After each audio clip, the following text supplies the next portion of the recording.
Y antes de pasarle la posta a Kelia, me gustaría presentarla.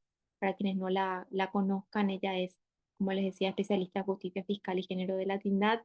Es máster en economía por la Escuela de Economía de Londres. Es apasionada por la sostenibilidad y la inclusión social y su carrera se ha vinculado a la investigación, así como al diseño compartido, la evaluación y la movilización de políticas públicas desde entidades del gobierno local y nacional y la sociedad civil. Ella es de Ecuador. Así que bueno, Clelia, un placer contar contigo nuevamente. Te cedo el espacio y yo me quedo aquí para apoyarte en lo que consideres. Muchísimas gracias, Monse. Buenas tardes con todas, con todos. Qué bueno tener la oportunidad de estar compartiendo una vez más esta clase sobre el sistema tributario en el espacio de las formaciones de economía feminista básica. Em, Quisiera aprovechar unos segunditos, quiero tener el chat a la mano para podernos comunicar por ahí siempre. Ya, ahí estoy.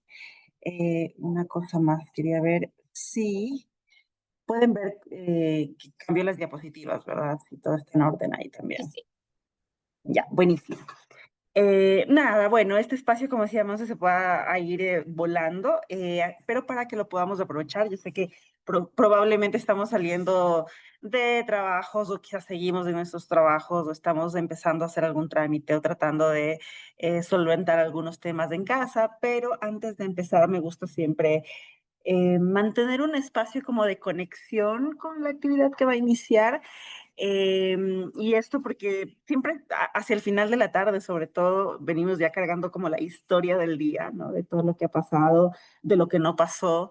Y eso siempre, no sé si hacen el ejercicio, pero como verlo y dejarlo ser y dejarlo pasar siempre ayuda, ¿no? Así que les voy a pedir que en el chat me dejen una palabra de cómo llegan y una palabra de lo que esperan que sea esta hora y media. Les leo.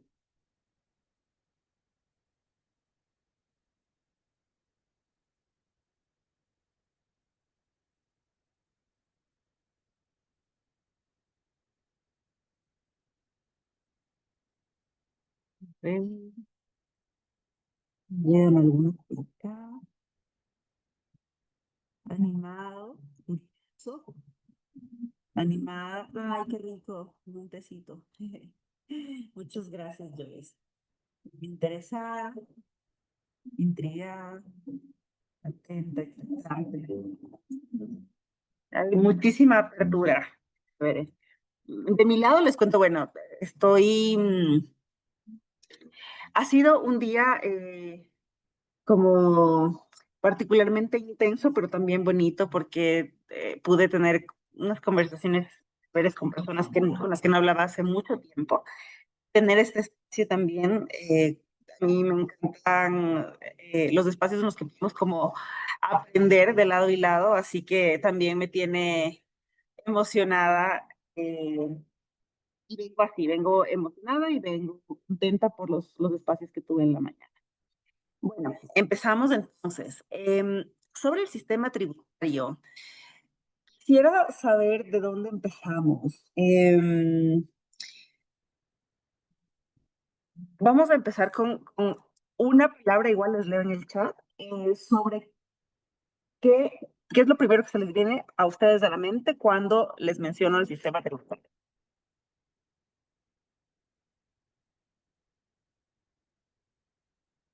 Impuestos, pago de impuestos, distribución, gracias Laura, impuestos, deuda, impuestos, tasas y contribuciones especiales. Dolor de cabeza y pobre Rodolfo. Normas, control fiscal, género, impuestos directos, indirectos y redistribución. Maravilloso. Bueno, partimos bastante bien. Básicamente, más visible del sistema tributario tienden a ser los mecanismos de financiación de los gobiernos, como decían por ahí, los impuestos, las tasas y las contribuciones especiales, pero además de la función de recaudación, el sistema tributario eh, tiene la obligación de responder a algunas cuestiones sociales mayoritariamente. Entre estos están los criterios de distribución de los recursos públicos, porque es como un chanchito, ¿no? Una vez que se recauda, dice, bueno, ¿cómo voy a usar estos recursos? Y eso nos da idea también de las prioridades, de las cosas que a nivel de las sociedades, de los estados, de los países o de los gobiernos locales se prioriza, ¿no? Entonces, esto es importante porque nos da luces sobre las prioridades, sobre las cosas que como país, como ciudad, como región, se están buscando y tratando de potenciar hacia largo plazo, ¿no? La siguiente es un elemento de reducción de desigualdades sociales, eh, puesto que, como ustedes saben, en teoría, el enfoque de los impuestos es que quienes tienen más capacidad de pagar normalmente tienden a contribuir un poco más o deberían contribuir un poco más, y quienes tienen menos capacidades de pago, pues puedan contribuir un poco menos, y que en términos de beneficios, es decir, de los usos de esos recursos, normalmente se subsidiaría un poco más a quienes tienen menos recursos y se subsidiaría menos a quienes tienen más recursos, ¿no? Entonces, esto es un poco la eliminación de esa brecha en términos de recursos, que normalmente si el mercado operase solo, sin ninguna intervención de ningún Estado, pues generaría, ¿no? Porque hay teorías económicas detrás de eso que dicen que sí, que en efecto, si no hubiese intervenciones, pues las brechas solo seguirían creciendo y creciendo de forma sostenida en el tiempo. Unos más rápido, otros menos rápido, pero en términos generales esa sería como la tendencia, ¿no? Luego está el tema de promoción de derechos humanos. Los derechos humanos, quizás ustedes saben mucho más y allí pueden contar sus experiencias, pero son como una suerte de garantías que tratan de definir los accesos mínimos a los que los seres humanos debemos llegar, ¿no? Y en este sentido, la promoción de los derechos humanos necesita financiación porque, pues, garantizar el derecho a la salud, el derecho a la educación, el derecho a la vivienda, no puede darse sin recursos, ¿no? Así que además de la recaudación per se, puede estar detrás del sistema tributario justo estas garantías del cumplimiento de los derechos humanos. Así también, los impuestos, tasas y contribuciones tienen este objetivo de guiar un poco y darle luces a los ciudadanos y ciudadanas sobre qué es lo que se premia dentro de cada sociedad, ¿no? Entonces, aquí poniendo un ejemplo, supongamos que hay un impuesto no sé, a los desechos públicos, ¿no? Porque queremos minimizar los desechos de la ciudad, entonces vamos a castigar, entre comillas, a quienes generan más desechos, cobrándoles más. Y esa sería una guía comportamental en el sentido de que le estoy dando luces a la gente de que generar desechos no es bueno y no es apreciado socialmente, ¿no? Y que por eso tiene que pagar. Asimismo, del otro lado, si, por ejemplo, hubiese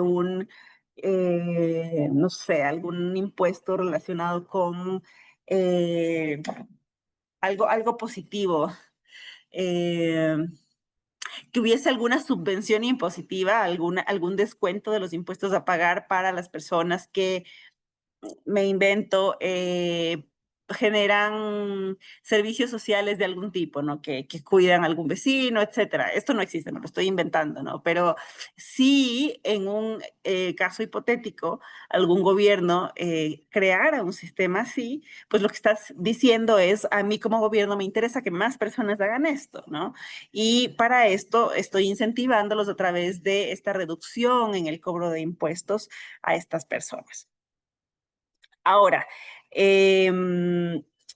finalmente, al tener este sistema de como financiación conjunta, en el que todos los ciudadanos y ciudadanas aportan para juntar este chanchito, esta alcancía conjunta que viene de la recaudación impositiva, también se profundiza la democracia, porque al final venimos a ser como copropietarios todos, ¿no? De este ahorro conjunto y por tanto también nos da derecho a supervisar lo que pasa con esos recursos.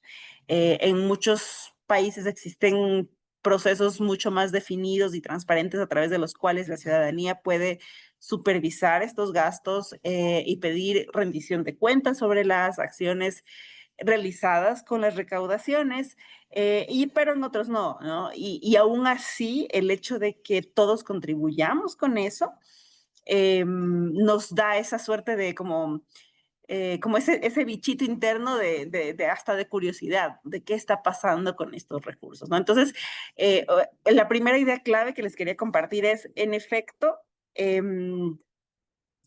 las políticas fiscales están o se visibilizan primariamente a través de la recaudación, pero la recaudación no es su objetivo primario, existen muchos otros objetivos paralelos por los cuales existe el sistema tributario y para los cuales debe responder. Eso como introducción general respecto de la razón de ser, la razón de por qué existe esto que le causa dolor de cabeza, que era Rodolfo, si no me equivoco su nombre, pero que en teoría nos debería ayudar con todo esto. Entonces me detengo ahí un ratito. Preguntas al respecto, anécdotas, situaciones que quieran compartir sobre alguna de estas cuestiones sobre las que influye el sistema tributario.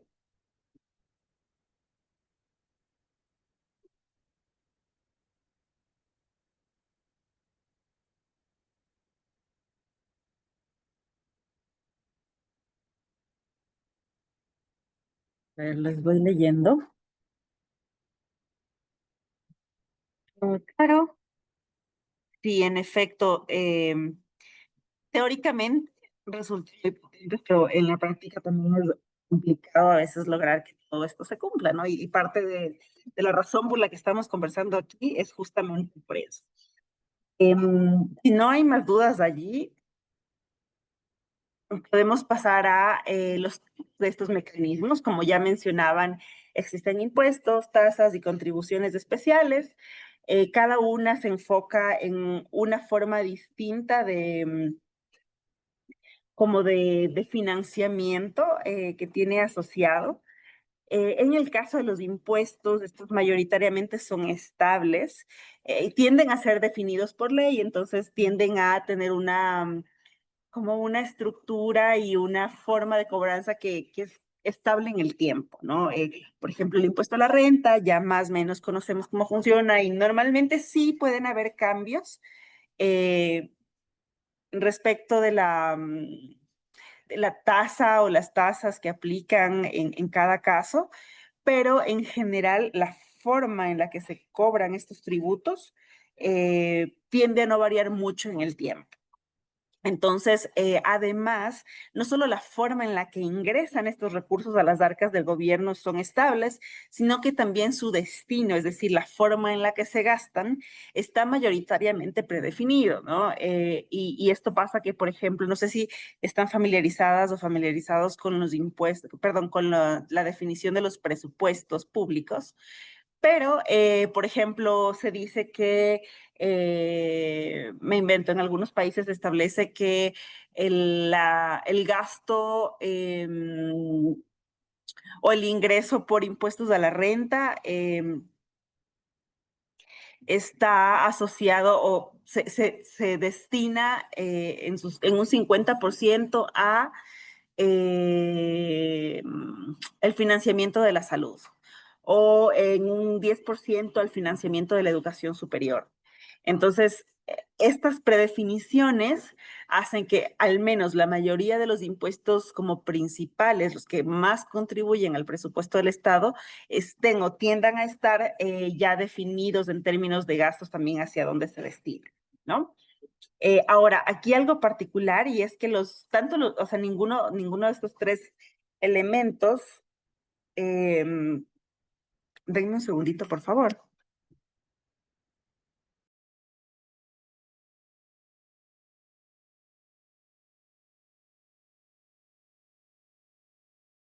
Así, súper brillantes, es el momento pues de la ovulación.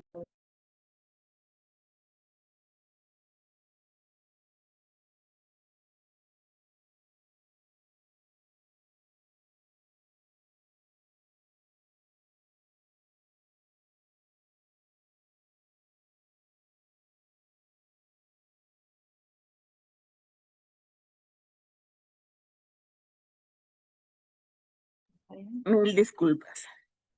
Entonces, lo que decía, en estos tres ejemplos, no solamente existen a nivel de gobierno central, sino también existen a nivel de gobierno nacional, no solo para tenerlo en cuenta.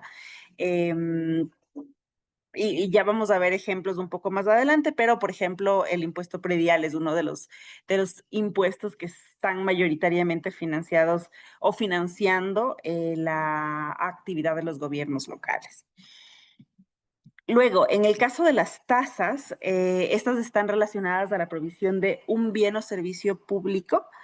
Em, Puede ser fijo o puede estar asociado a variables relacionadas, porque normalmente lo que ocurre con las tasas es que financian un servicio público, pero no hay como diferenciación de si una persona lo usa más u otra persona lo usa menos, ¿no? Ese servicio público o ese bien público que se está proporcionando.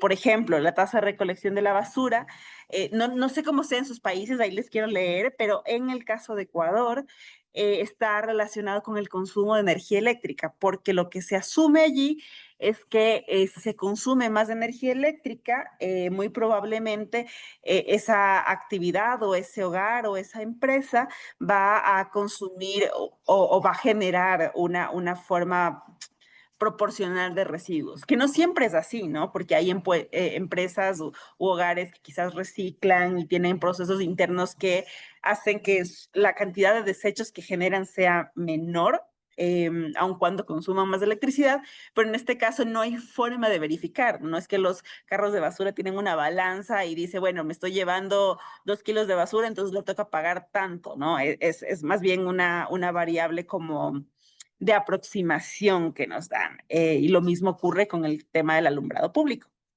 A ver, quiero ver un ratito antes de continuar. En sus lugares, no veo ninguna respuesta todavía. Eh, ¿Cómo está funcionando el caso de las tasas al alumbrado público o a la recolección de basura?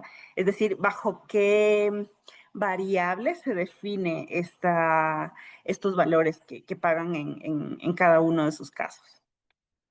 En Uruguay es así también. O sea, que está asociado al consumo de energía eléctrica. ¿Eres Laura?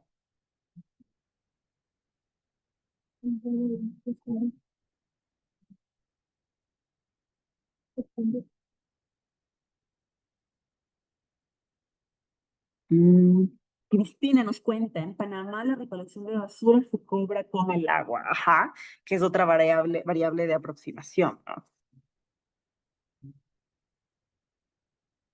También está junto a la luz. De acuerdo. Sí, bueno, entonces, en general, el ejemplo acá es que las tasas sí están asociados a un bien o servicio público, pero como no tengo forma de diferenciar cuánto se va a beneficiar cada persona o cada empresa o cada hogar de cada uno, lo que termina ocurriendo es que o se cobra como una tasa fija o se asocia a alguna variable que sí puedo medir y que más o menos me puede dar una aproximación de cuánto se está beneficiando cada consumidor respecto de este beneficio. Ujú. Sí, tasas comerciales o tasas diferenciadas para venta. En efecto. Mira, nos comenta que en el caso de la recolección de basura está una tasa fija. Perfecto.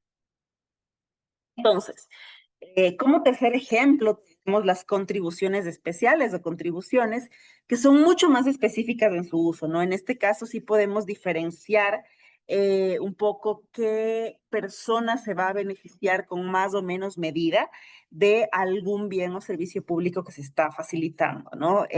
Y por ejemplo, este es el ejemplo típico es una obra pública barrial, digamos que van a cambiar el alcantarillado de X barrio y sabemos qué personas exactamente van a beneficiarse y sabemos quizás cuántos metros de tubería van a corresponder a cada casa.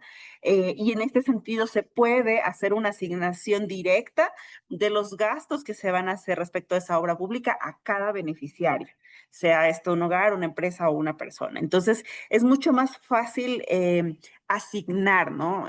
Distribuir los costos, los valores de esta obra pública hacia cada uno de los beneficiarios, ¿no? Esas son como las diferencias entre estos tres mecanismos que utilizan los sistemas tributarios, pero en general la razón de su existencia, como decía, además de el objetivo recaudatorio, que es el más visible, también están los objetivos de incentivar o desincentivar ciertas actividades, acciones o resultados, puesto que los mercados tienen siempre fallas, ¿no? La teoría no logra cubrir todas las complejidades de la realidad y por eso en la práctica siempre necesitamos como formas de ajuste. En esta línea quería preguntarles, ¿alguien conoce qué son las externalidades?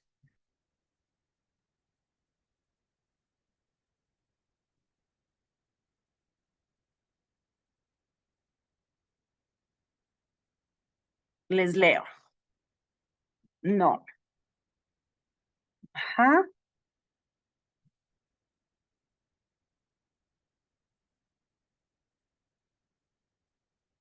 ¿Alguien más? Andrea, un gasto que se exterioriza, más o menos, va por ahí.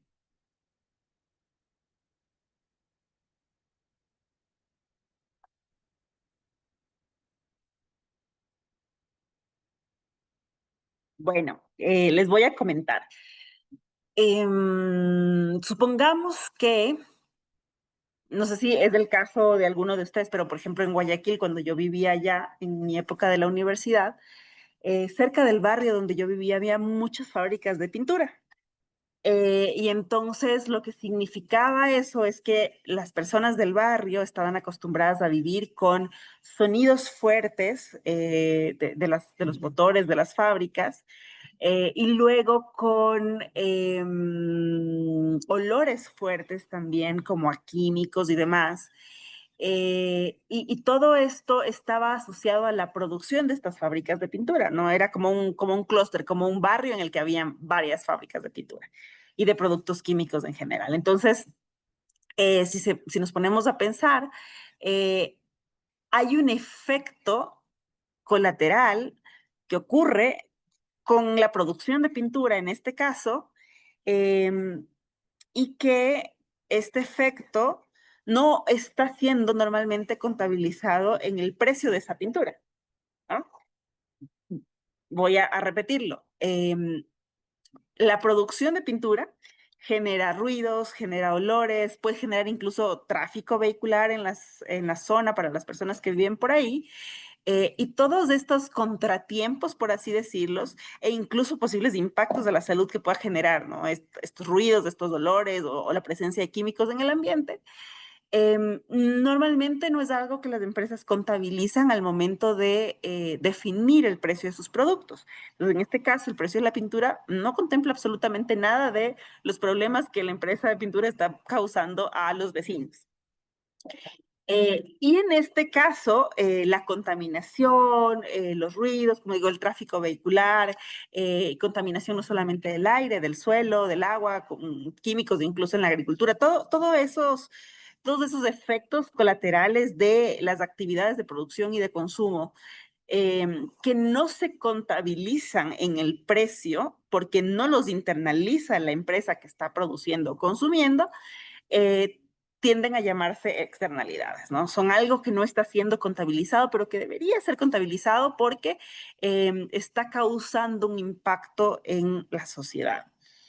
Entonces, las externalidades bien pueden ser negativas, como en el caso de estas empresas de pintura, porque causaban ruido, molestias, olores fuertes y probablemente problemas de salud, pero también pueden ser positivas, ¿no? Supongamos que eh, tengo como vecina a un artista y toca, no sé, las melodías más lindas del mundo.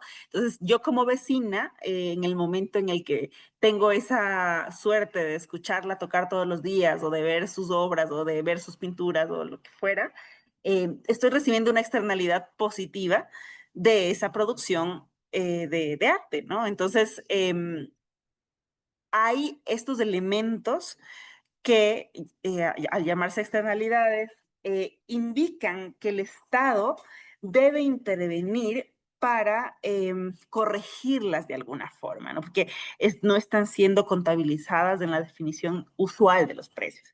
Entonces, en esta línea, también y quise traerlo a acotación en este momento que estábamos conversando sobre los tipos de mecanismos, entrarían, por ejemplo, impuestos relacionados con los vehículos, ¿no? Los impuestos a los vehículos, porque los vehículos pueden generar tráfico, pueden generar contaminación, pueden generar ruido. Y entonces, una de las formas de corregir estas externalidades es generando impuestos sobre los vehículos, ¿no? Porque entonces estoy desincentivando a que tanta gente los use por los defectos negativos que de forma colateral estos causan. Sí, no sé si tienen preguntas al respecto, pero es una mención que quería hacer porque dentro de las razones de existir de los impuestos, de las tasas y de las contribuciones, como decía, no solamente la parte recaudatoria es importante y la existencia de las externalidades es de las razones principales por las que el Estado está llamado a intervenir y a tomar esta suerte de correcciones respecto de lo que el mercado define sin considerar estos elementos. Los leo, las leo.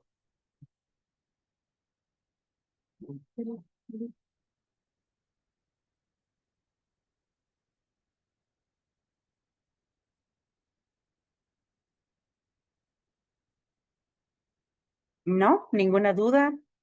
¿Ninguna pregunta?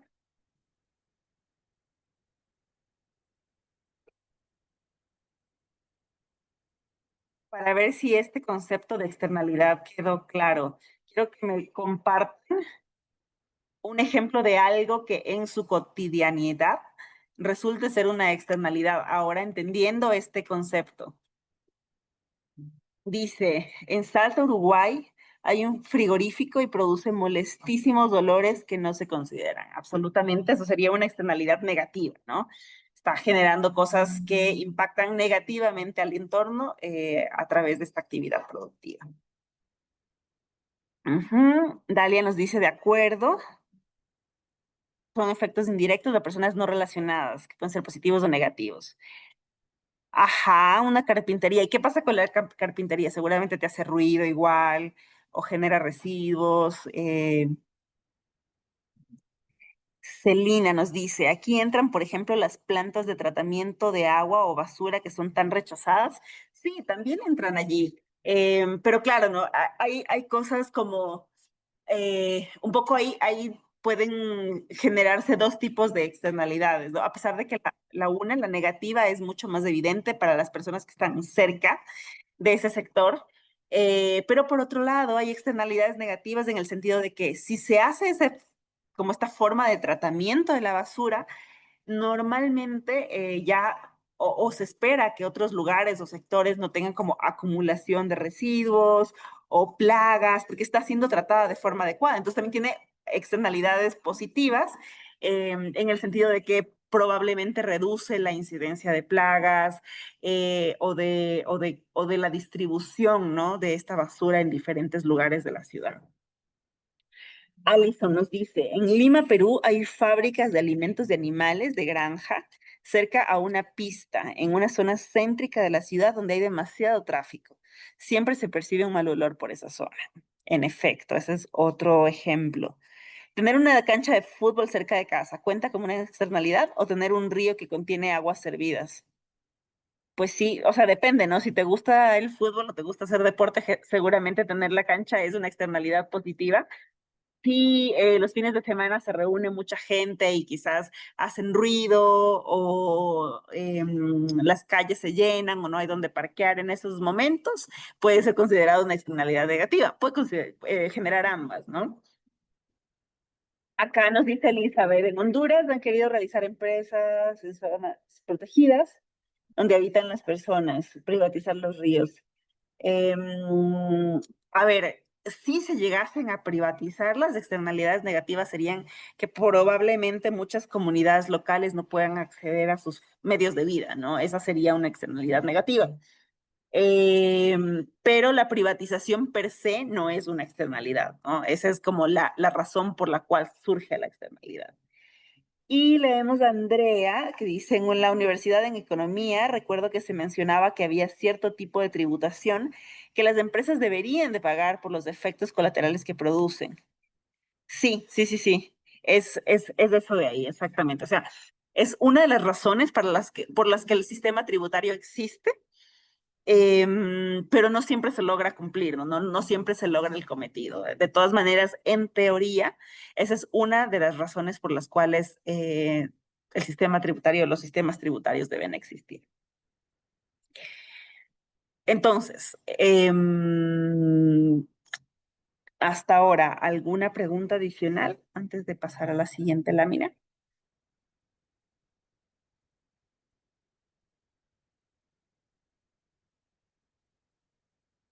¿No? Claro, no necesariamente, y ese es uno de los retos. Por si acaso, Andrea nos está diciendo o nos pregunta, ¿qué garantía hay de que ese dinero se usa para esos fines?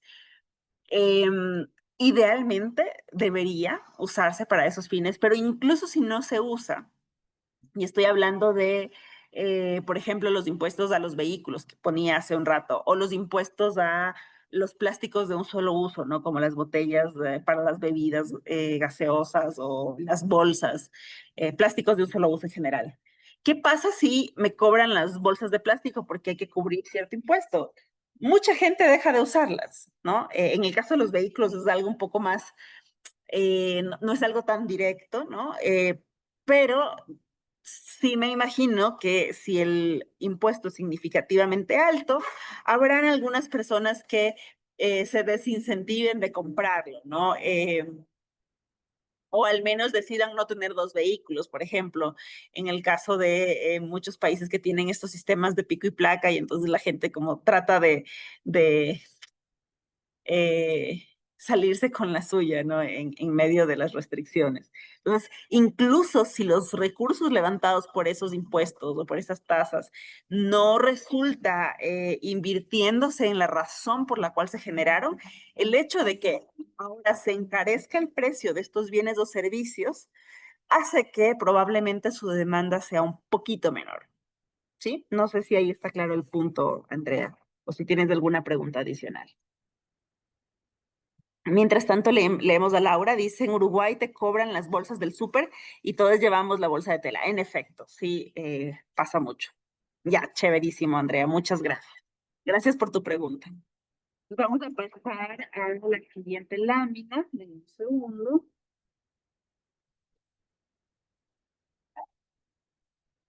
Y bueno, clasificaciones que ya por ahí también leí que teníamos claridad respecto de esto. En el caso de los impuestos, ¿no? Las principales definiciones son, buenas tardes, principales definiciones son de los impuestos directos o los impuestos indirectos. Les leo en el chat, estoy segurísima de que ustedes ya están bastante claros con eso. De todas maneras, es nuestra misión revisar esos conceptos del día de hoy. Les leo. Ay, pero creo que les estoy poniendo en la pantalla. Ok.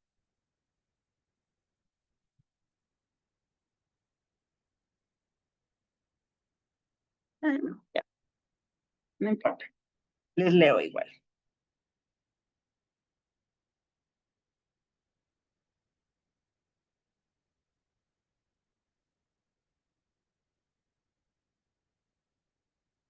Mm.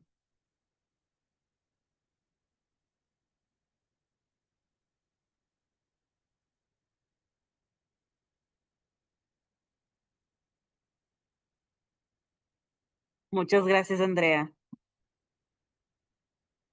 Sí, el tema de la justicia tributaria es apasionante en el sentido de que hay muchos retos en la implementación, ¿no? Muchas cosas que en la teoría parecen ser ideales, una vez que se ponen en marcha, siempre se encuentran cositas que mejorar, ¿no? Entonces es como un aprendizaje continuo de qué funciona en cada contexto, porque cada historia y cada momento de cada país es distinto. Pero muchas gracias por compartirlo. Rodolfo nos dice, ¿cómo impactan las decisiones de política fiscal y los recortes presupuestarios en sectores como salud, educación y cuidados en la vida cotidiana de las mujeres, especialmente aquellas en situación de pobreza, racialización, sectores rurales o disidencias de género, sexo genéricas? ¿Y qué mecanismos existen o deberían existir para redistribuir de forma justa la carga y beneficios económicos?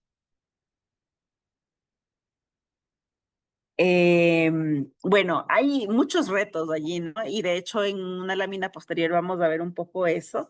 Em, pero los recortes presupuestarios normalmente tienden a perjudicar más a quienes tienen menos acceso, sobre todo a información, siento yo. Y es que eh, siempre al como quitar los beneficios un poco más amplios de ciertos programas, proyectos o servicios, quienes tienen menos, pues son los más afectados, definitivamente, ¿no? No obstante, la forma de redistribuir las cargas, una de ellas, la más sencilla, es con impuestos que sean progresivos, que son las distribuciones que vamos a ver ahora. Pero además, y para esto se fomenta justo estos espacios de formación con la sociedad civil, la participación ciudadana y esa reivindicación de la democracia en el sentido de rendición de cuentas eh, es necesario, ya que normalmente las presiones vienen de élites, ¿no? De élites concentradas, grupos de empresarios, no sé, exportadores, personas con muchos recursos que normalmente están en el poder y tienen acceso a información sobre las leyes que se están tratando de generar, etcétera y tratan de influenciarlas, pero si hay una contraparte desde la ciudadanía que hace algo parecido, pero desde el otro lado, al menos es una fuerza como una especie de contraposición, ¿no? Para que la balanza no se vire de un solo lado. Pero vamos a responder un poco mejor esta pregunta, Rodolfo, un poquito más adelante, en la siguiente lámina, creo. Luego, Iris nos pregunta, ¿la autonomía económica de las mujeres se ve impactada por las políticas fiscales? ¿Tiene algunos ejemplos de ello? Sí. Bueno, hay muchas cosas, e igual va en la lámina esta de las limitaciones que les quería contar hacia la práctica. Tenemos eh, como solo la diferencia de las situaciones entre hombres y mujeres, situaciones me refiero a condiciones de formalidad laboral o de relación de dependencia en cuanto al trabajo o de intermitencia o continuidad del trabajo, hace que pues normalmente nosotras estemos un poquito más ¿cómo decirlo? No sé si la palabra adecuada es como obscuridad, pero como no tan a la luz, ¿no? Y entonces, en los casos en que una suerte de contribución, como las contribuciones a la seguridad social, en que yo me beneficio en función de lo que aporto, pues ahí hay problemas gravísimos, ¿no? Para las mujeres particularmente, porque dadas nuestras actividades para proveer el cuidado en nuestras familias, en nuestras comunidades, nuestra forma de laborar tiende a ser nuevamente en la informalidad, en la intermitencia, desde la flexibilidad, desde, ¿saben? Desde todo lo que me permita cumplir con las actividades de cuidado y entonces estas contribuciones de la seguridad social terminan siendo insuficientes, inadecuadas, terminan, si es que llegan a pasar, que en muchos casos muchas mujeres se quedan fuera del sistema, pero incluso si llegan a ingresar, al no ser contribuciones sostenidas o a través de un empleador, sino mayoritariamente como autónomas, pues esto significa ya una desventaja, ¿no? Para nuestro acceso a ese beneficio en temas de salud y de jubilación. Ese podría ser un ejemplo en el que la política fiscal, en este caso las relacionadas con las contribuciones de la seguridad social, afectan. Hay otros ejemplos un poco más específicos como los que se aplican a los productos de higiene femenina, porque solamente los pagamos las mujeres, o cuando se castiga de alguna forma, si los impuestos o los sistemas tributarios tienden a ser un poco más regresivos, es decir, están relacionados con las actividades de consumo, con las, sí, actividades de consumo. Y este consumo incluye los bienes que son de cuidado del hogar, de alimentación, de servicios básicos.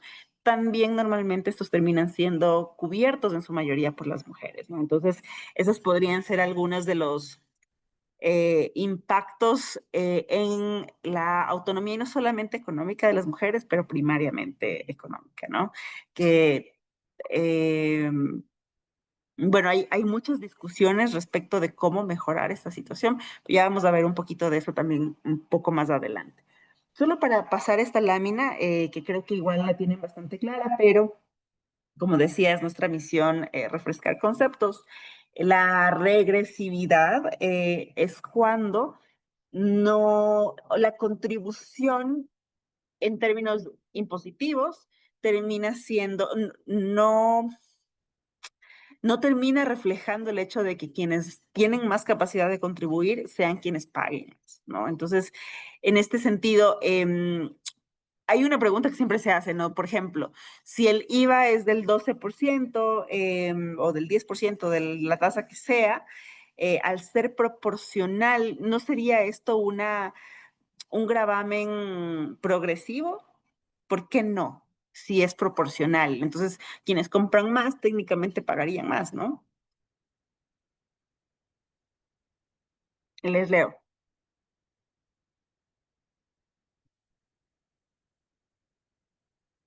Ajá, veo un no por ahí. Quisiera un por qué. Y si quieren activar sus micrófonos, son bienvenidas y bienvenidos a activarlos. Si no, por el chat está bien. Yo puse que es porque agranda la brecha en el sentido de que quien más consume, proporcionalmente, si es un ficto, ese ficto, ese IVA tendría que ir creciendo a mayor consumo, digamos, para que reflejara para que realmente achicara la brecha. Totalmente, Laura. Y en efecto, o sea, supongamos que la renta de una persona es $1 y la renta de otra persona es $100.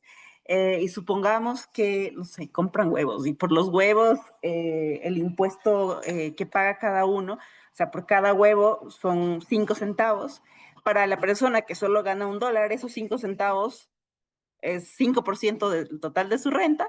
Para la persona que gana 100 es 0,005% de su renta, ¿no? Entonces, el hecho de que sea proporcional al consumo no significa que sea proporcional a la renta, que significa que es el valor, digamos, referencial de esa proporcionalidad es el valor, el precio del bien o servicio que se está grabando, ¿no? No la renta o el ingreso que cada uno tiene. Y en ese sentido, como dices, Laura, no achica ninguna brecha, sino que las mantiene, ¿no? Y las agranda. Te digo una cosa cortita. En Uruguay hace Claro. unos años se modificó el aporte que se hace en relación a los salarios y sí se hizo Ujú, por franjas.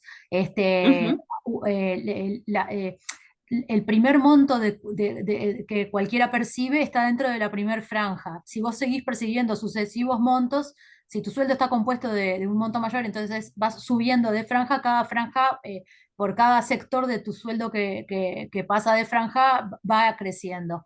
De todos modos, ajá, creo que al final del día, si haces el porcentaje total, o sea, es un impuesto que intenta achicar intenta ser gradual, logra ser gradual, pero ujú. quizás no, quizá podría ser más gradual aún. Sí, de hecho, hay muchísimas como debates al respecto. Muchísimas gracias por traerlos sobre la mesa, Laura. Pero una de las cosas que pasa es que esta gradualidad tiende a hacerse más en los estratos de ingreso más bajos. Es decir, en ingresos bajos, e ingresos medios, esta gradualidad tiende a ser efectiva, pero el gran hueco que en la mayoría de países se observa es hacia las grandes riquezas, a las riquezas de los multimillonarios, ¿no? Las que superan un patrimonio, pues, no sé, de billones de dólares. Y en esas, que dependiendo del país, ¿no? Quizás en países como Ecuador no hay personas con ese tipo de patrimonio o hay una o dos, pero en países como México, por ejemplo, hay una cantidad de súper ricos gigante y desigualdad gigante. Es muy importante considerar esta como falla usual de los sistemas tributarios en que no se revisan estos extremos de la riqueza y que por eso una de las recomendaciones a nivel global y de las movilizaciones que se están haciendo es justamente generar impuestos sobre las grandes fortunas que permitan un poco como subsanar ese hueco de los sistemas tributarios en cuanto a su progresividad.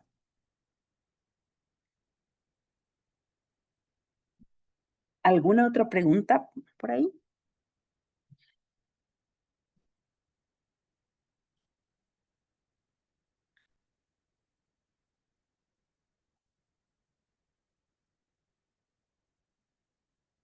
Si no, tengo algunos datos acá sobre la situación de la carga tributaria en América Latina y el Caribe. Nuestra región, como les decía, condensa algunos de los como súper ricos del mundo y particularmente en México, pero en general tenemos una alta dependencia de impuestos indirectos, como el IVA, que representan más del 50% de la recaudación total en muchos países.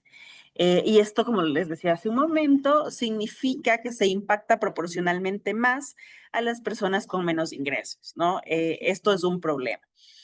El siguiente elemento que quisiera destacar acá es que la baja recaudación del impuesto a la renta personal solo representa entre el 6 y el 10% de los ingresos fiscales totales en América Latina y el Caribe, ¿no? Y esto, ¿cómo sabemos que es bajo, que es alto, que es de alguna forma, qué referencia tenemos? Vemos el promedio de los países de la OCDE y en los países de la OCDE la recaudación de estos impuestos representa alrededor de 24%, ¿no? Entonces, en este sentido, vemos que hay mucho por hacer acá, porque sí, no, estamos dependiendo muchísimo más de los impuestos indirectos. ¿Y esto por qué ocurre? Bueno, generalmente, y nuevamente vamos a verlo en la siguiente lámina, pero uno de los retos más importantes es que nuestras administraciones tributarias no tienen acceso a información suficiente para identificar dónde está la riqueza, no tienen acceso a em, incluso capacidades legales de cobranza, incluso si saben que tú tienes riqueza que estás ocultando, a veces no tienen ni siquiera la capacidad legal de cobrarte, ¿no? Y esto es terrible, pero pasa en muchos de nuestros países. Y luego, igual para cerrar el panorama de la región, hay una débil imposición a la riqueza y al capital, con poquísimas herramientas que graben a los sectores de mayores ingresos y particularmente el 1% más rico.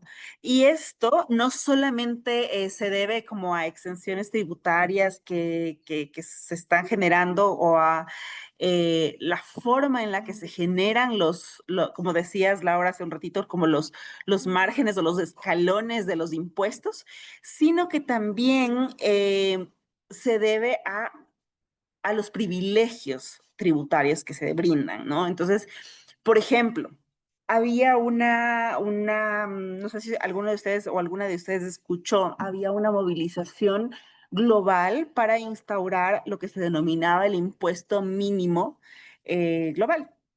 ¿Y esto qué significaría? Significaría que en todo el mundo se debería cobrar al menos, en este caso la tasa que definieron fue del 15%, todo el mundo debería cobrarse al menos del 15% sobre las actividades productivas de las multinacionales, pero que esto dejaba por fuera, excluía a las empresas que estuvieran en los sectores como de minería y en los sectores también financieros.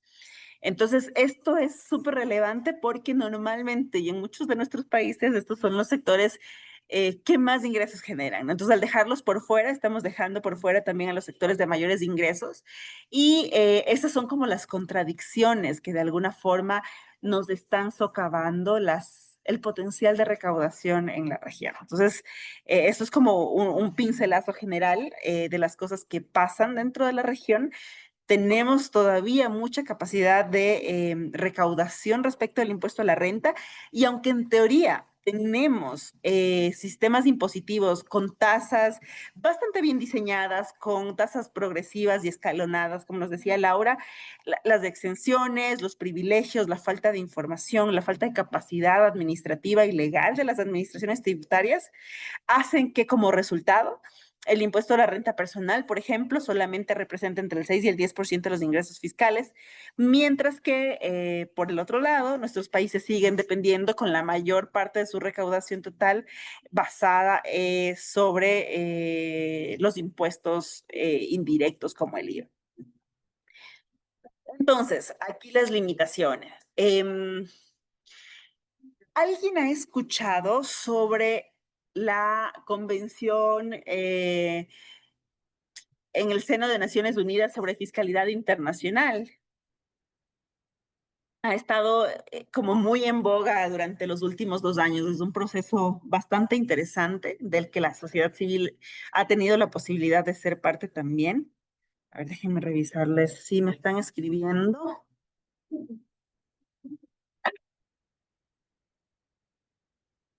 Laura dice que no conoce. ¿Alguien más? Ya te respondo, Marta. Acabo de ver tu mensaje. ¿Alguien más? ¿Conocen, no conocen, han escuchado de la Convención de Naciones Unidas para la Fiscalidad Internacional?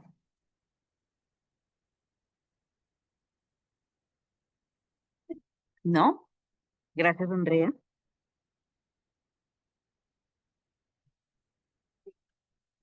Ixel, no sé si estoy pronunciando bien tu nombre, pero es la primera vez que lo veo. Elizabeth, bueno, no lo conocen. Entonces, para contarles brevemente, el tema es que, y esto lo digo siempre, antes el mundo estaba dividido por fronteras, ¿no? Y las fronteras significaban algo. Em, súper, Excel, perfecto. Antes las fronteras significaban algo, ¿no? No solo eran líneas dibujadas en un mapa, Antes había un poco más de autonomía entre lo que ocurría en un país y otro. Las formas de comercialización, de producción, de consumo no estaban tan interligadas entre países, ¿no? Ahora estamos a un clic de distancia de comprar, vender y hacer lo que sea en cualquier país a través de aplicaciones, de la internet, etcétera. Entonces, en este caso, es como ilógico pensar que las decisiones tributarias de un país no van a afectar a otro, ¿no? Y en este sentido, se estaba pensando en un marco como de toma de decisiones de forma internacional y conjunta que decida un poco qué es lo que debería, o como las líneas de juego para la tributación internacional.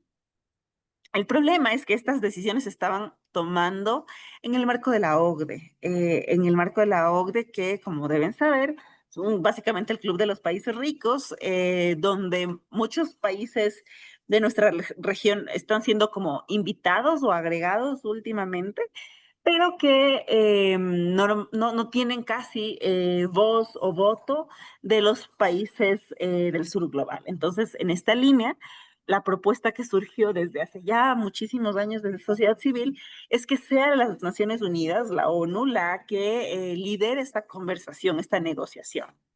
Finalmente, en noviembre del 2021 se aprobó esta moción que llevaron los países de África y en este momento están pues en todo el proceso de negociación de qué es lo que se va a decidir en el marco de esta convención, ¿no?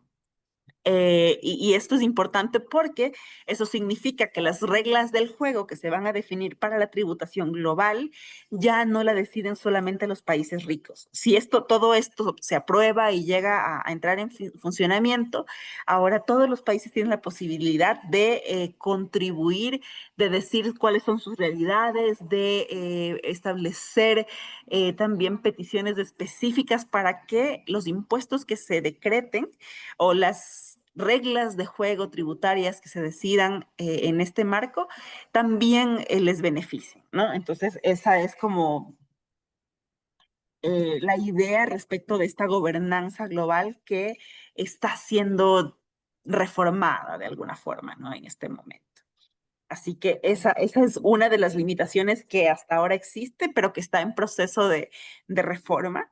Otra, también están las relaciones de poder en la cooperación internacional. ¿Alguien, alguna mención de qué significaría esto para ustedes?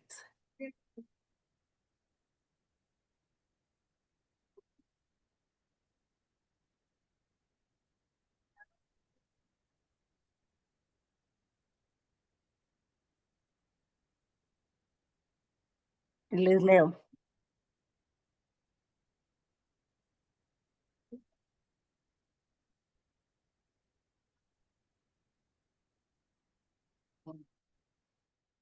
No, sí, tal vez. Bueno, como ejemplo, solamente les quisiera dejar lo que pasó con la cooperación internacional de Estados Unidos y todo lo que ha ocurrido y sigue ocurriendo alrededor de eso.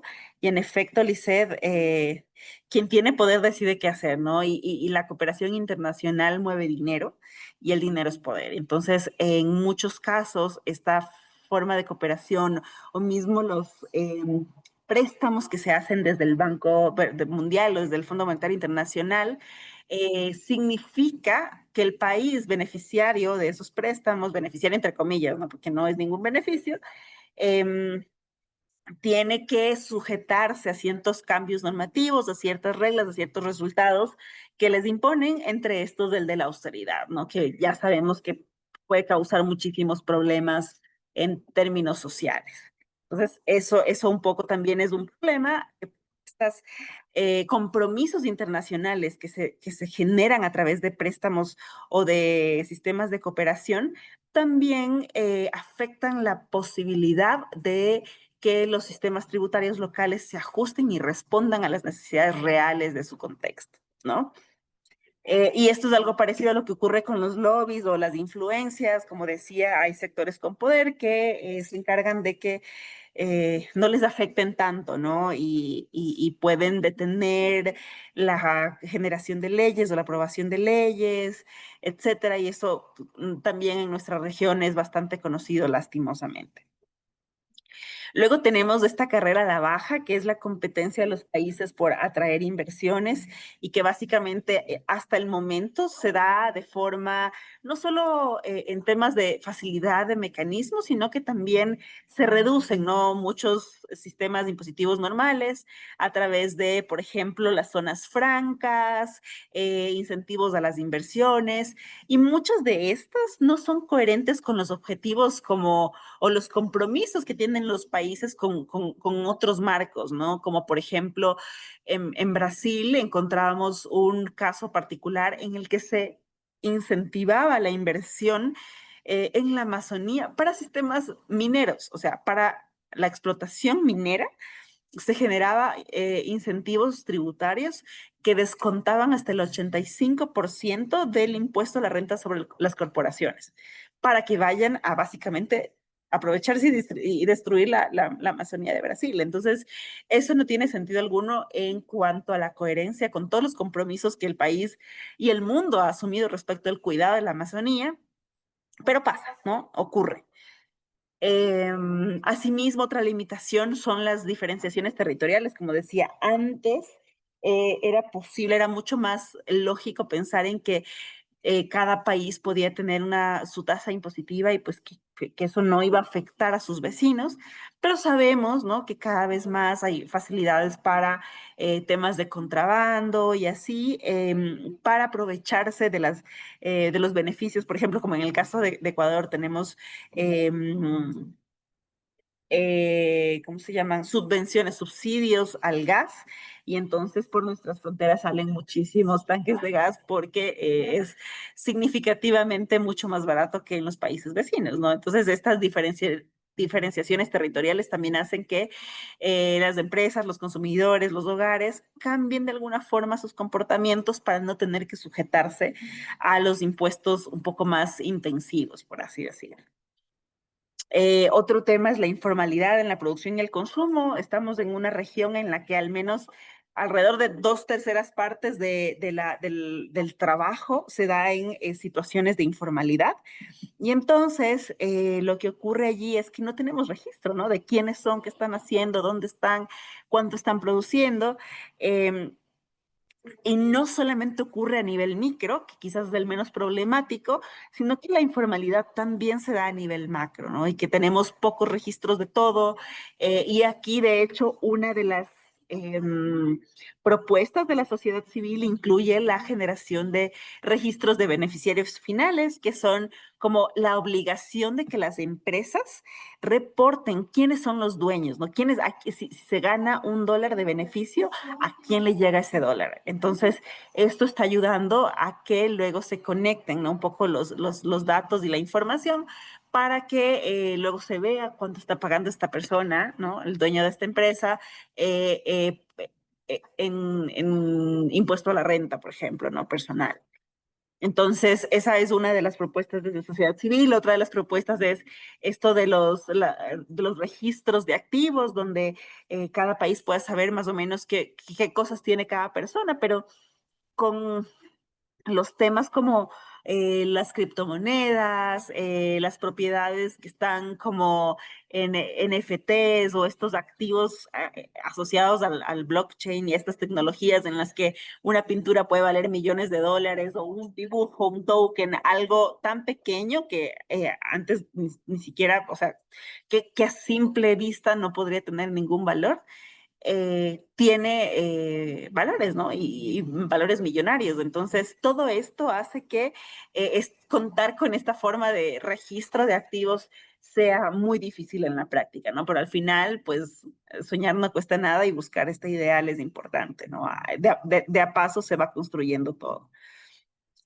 Finalmente, tenemos las capacidades administrativas deterioradas, en el sentido de que en muchos casos tienen pocos recursos, pocas personas, tecnologías no tan fuertes para hacer este seguimiento, el monitoreo, la revisión de que si lo que dice el contribuyente es cierto o no es cierto. y entonces eso también hace que haya pocas formas de desincentivar a que los contribuyentes oculten información. Y finalmente, pues a veces cuando ya nos ponemos a revisar los tecnicismos de los impuestos, de la forma en la que se cobran, la forma en la que se cargan, la forma en la que se generan, tiende a generar rechazo, ¿no? Porque al ser complejo, yo prefiero dejarlo como lejano, ¿no? Y reiteramos en el paso anterior del tema de empoderarnos un poco de la revisión de cómo están dándose las cosas, al sentirlo lejano y pues dejarlo así como, no es un poco mi cancha, también pasa, ¿no? Que hayan pocas revisiones respecto de lo poco o mucho que puede hacer la administración tributaria. Así que eso en cuanto a las limitaciones de por qué, aun cuando en teoría los sistemas tributarios tienen tanto poder, en la práctica este poder está restringido. Resultados, pues ya sabemos, hay muchas personas con ingresos más pequeños que pagan proporcionalmente más. Allí voy a la respuesta de preguntas que me hacía, me la hacía Marta. ¿Cómo afecta esto el trabajo de las mujeres? Pues sí, los sistemas tributarios no recaudan lo suficiente o recaudan mayoritariamente las mujeres, de las personas que tienen proporcionalmente menos, pues entonces probablemente hay menos recursos para financiar servicios de cuidado, servicios básicos en general, y sabemos que cuando los servicios básicos se deterioran, quienes subsidian eso o entran para cubrir esa deficiencia termina siendo el trabajo de las mujeres, el no remunerado, ¿no? Y entonces eso también significa que las mujeres tenemos menos tiempo para trabajar de forma oficial, ¿no? En labores pagadas y por tanto, pues se afecta nuestra autonomía económica también, ¿no? Acá. Y finalmente, como les decía, para cerrar esta idea, el tema de la ineficiencia es importantísimo, porque incluso aunque la norma tenga potencial y sea prometedora, su impacto se va a diluir en la implementación por culpa de, como decía, capacidades administrativas, excepciones a la regla en las que se privilegia algún sector productivo que hizo lobby o algún subsidio que reduce significativamente la recaudación. Entonces, todo esto son como cosas a tener en cuenta en el momento en el que revisamos de alguna forma o auditamos los procesos impositivos o los mecanismos que utilizan los sistemas tributarios de nuestros países. Hasta ahí alguna pregunta. A ver, que creo que vi una pregunta adicional por acá. Mabel nos dice, en Bolivia no hay educación sobre el tema, casi el 70% de la población se dedica al comercio informal y al contrabando. Sí, sí, sí, no, y no es distinto en nuestros países, de verdad que no es distinto. Ecuador creo que ronda el 60 y pico por ciento, 70%. Entonces, no, Marita, esa no.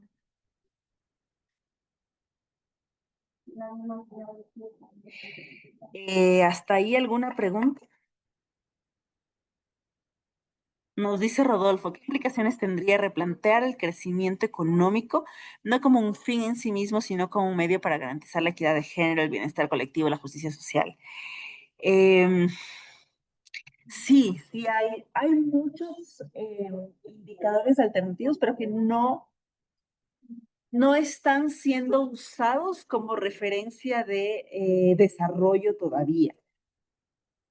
Hay cosas como, por ejemplo, el índice de desarrollo humano, no sé si lo han conocido, lo han escuchado, pero que es una forma de índice compuesto en los que se ven temas de educación, temas de salud, temas de potencial de crecimiento, esperanza de vida, combina algunas cosas, pero por la misma naturaleza del índice, las variables, es mucho más difícil de recaudar información respecto de estas.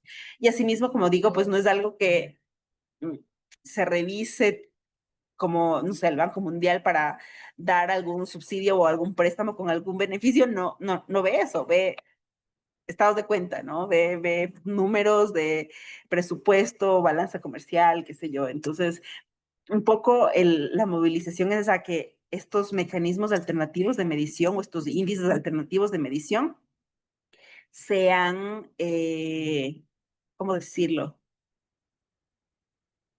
Adoptados a toda escala y particularmente desde los espacios de poder. Y por poder me refiero también a dinero, que sean asociados a la entrega de financiación. Luego, también tenemos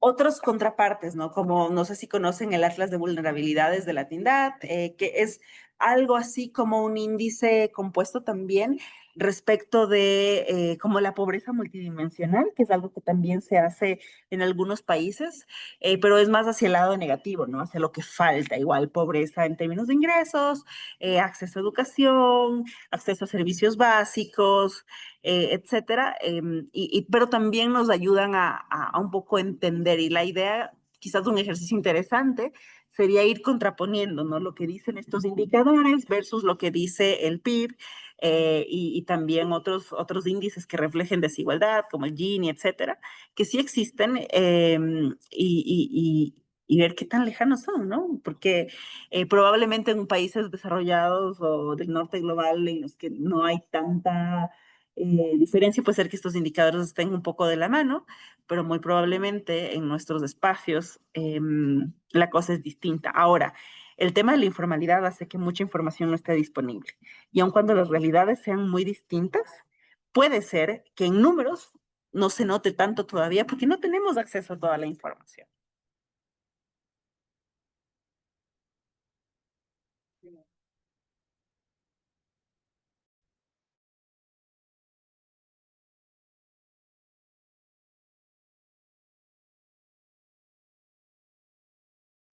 Listo. Un ejercicio que me gustaría dejarles, yo creo que ya no alcanzamos como hacerlo en grupos varios, pero sí me gustaría, como les voy a dejar pensando en esto, unos 5 minutitos y luego compartimos igual a través del chat.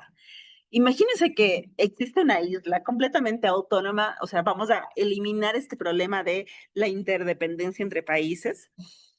Supongamos que tengo control absoluto del sistema tributario y que puedo hacer cambios y establecer leyes, cosa que normalmente no ocurre, ¿no? En todos los países no es tan fácil instaurar algún tributo. Luego que supongamos también que solamente hay mujeres y sus hijas, es decir, digamos, hay la necesidad imperativa de financiamiento del cuidado porque son las mujeres las que producen no solamente digamos, la producción y la reproducción social en su sentido como estricto, sino también en su sentido ampliado. Son ellas y solamente ellas las que son parte de este país. Entonces ahí la pregunta es, ¿qué estructuras elegirían, estructuras tributarias me refiero, y por qué? Para financiar el cuidado bajo ese escenario. Les voy a dejar unos 5 minutitos para que más o menos vaya pensando cada uno y cada una y lo compartimos en unos 5 minutos por acá antes de cerrar la clase.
Listo, estamos de vuelta para partir.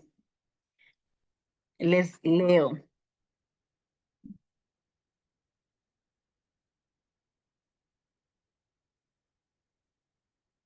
Mabel, sobre los indicadores alternativos, me comprometo a compartirles a través de Monse algún material. Em, Luego, dice acá, total control del sistema tributario para que el sistema tome en cuenta que horas de trabajo y horas de cuidado que se dedican mayor parte de las mujeres. Eh, que aborda el cuidado de forma integral, tomando en cuenta todas las personas que requieren de cuidado, no solo mujeres, también personas con discapacidad. O sea, ajá.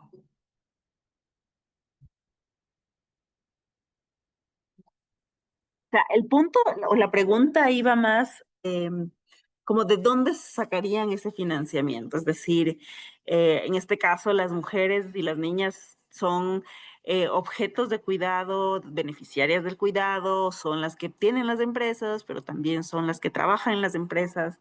Ese es como el supuesto que les estoy dando, ¿no? Esa realidad alternativa que no existe, pero como para ponernos a pensar, si así fuera, ¿a quiénes cobramos? ¿Qué tipo de impuestos o de tasas o de contribuciones creen que podría funcionar en esa situación para financiar los cuidados?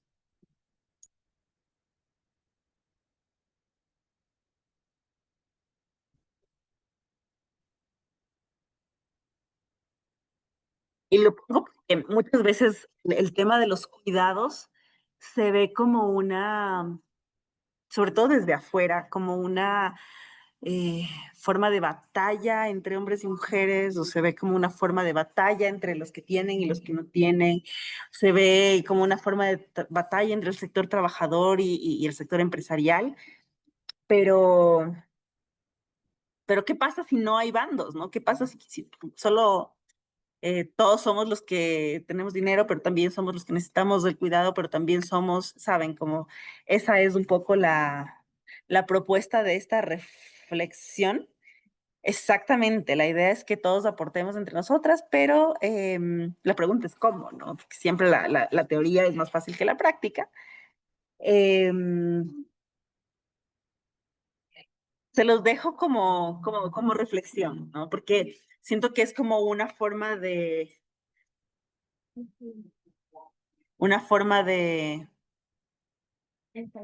em, complejidad, todas estas como peleas, no sé si sociales, culturales, incluso hasta geográficas, regionales de ratos.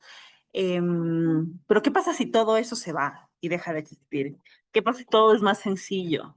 Aún así, ¿cómo lo haríamos? Esa es la pregunta que les dejo y que creo que también es una forma de invitación para que un poco lo revisemos y lo repensemos en nuestras movilizaciones, en nuestras conversaciones, en nuestro entorno, porque muchas veces lo que ocurre es que como nos falta conectarnos un poquito, ¿no? Entre movimientos, entre sectores, entre generaciones incluso.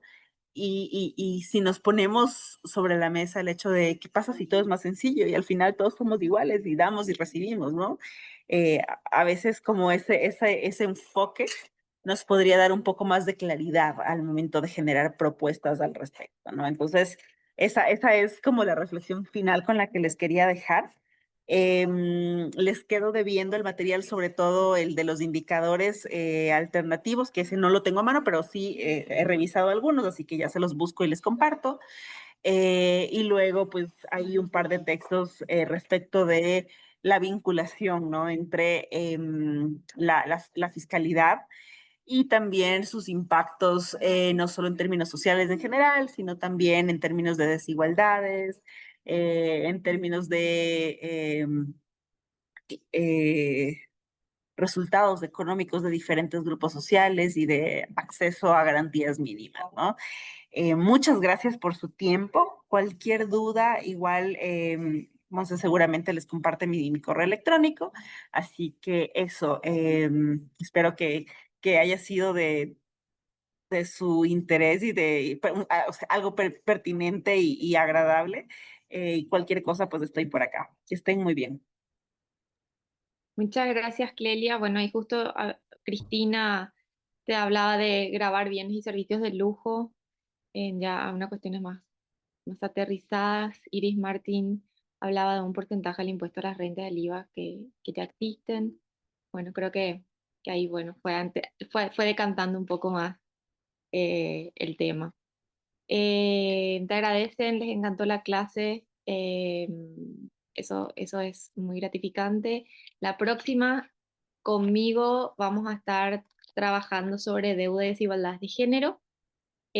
Así que bueno, vénganse para hablar sobre ese tema y ya la siguiente clase de este módulo de 3 sesiones va a estar a cargo de María. Acá dice que les encantó la reflexión final. Bueno, te siguen agradeciendo un montón. Yo dejo ahí un ratito para que se vayan comentando para no cortar ahí de plano la sesión, pero bueno, entendimos que ha sido del agrado y les encantó el intercambio, que bueno, que eso siempre tiene Clelia, que es muy dinámica pese a este formato un poco distante y eso se agradece a esta hora. eh, y nos conecta un poquito más en el presente y también en esta cuestión tan multigeográfica que caracteriza este grupo. Así que, como siempre, un placer, Clelia. Gracias por acompañarnos, por siempre estar a disposición y por supuesto que si tienen alguna duda específica o alguna bibliografía en particular de interés, nos pueden comunicar a través del Classroom y ahí yo también voy a ir enviándoles bibliografía adicional. De todas maneras, estamos trabajando en una suerte de recursero, no sé cómo le dirán en sus países, donde vamos a tener bibliografía oficial, digamos, del curso, y eso creo que va a estar buenísimo como material extra que se van a llevar, como souvenir de este curso que tanto nos encanta llevar adelante. Así que bueno, será hasta la próxima. Nos vemos, que descansen. Muchas gracias. Eso. Un gusto enorme. Chao, Monse. Chao con todo.